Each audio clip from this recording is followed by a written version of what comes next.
নিষেধাজ্ঞা কাটিয়ে মাঠে ফিরেছেন নাসির হোসেন।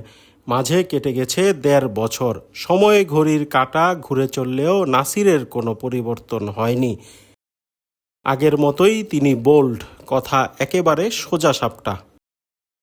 বললেন, যাদের নাম হয় তাদের বদনামও হয়, এটা স্বাভাবিক।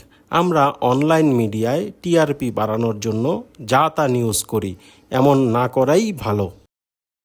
বাংলাদেশ দলের হয়ে টেস্ট, ওয়ানডে ও টি-20 খেলা নাসির ২০২৩ সালের আগস্টে নিষিদ্ধ হয়েছিলেন ১.৫ বছরের জন্য।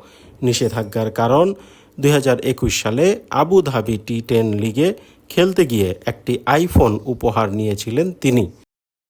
প্রথমে এই তথ্য চেপে গেলেও পরে আইসিসি তদন্ত দলের কাছে তা স্বীকার করেন।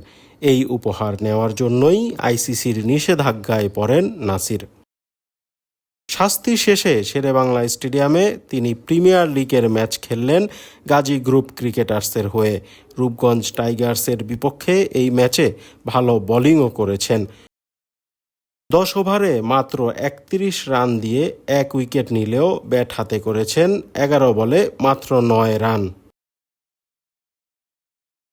মাঠের পারফরম্যান্সের পর সংবাদ মাধ্যমের সামনে এসে বললেন, আমি যেমন ছিলাম ভালোই ছিলাম। খেলাধুলা নিয়ে কোনো অভিযোগ ছিল না।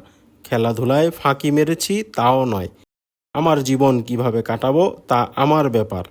আমার জীবন তো আর আপনারা বলে দেবেন না।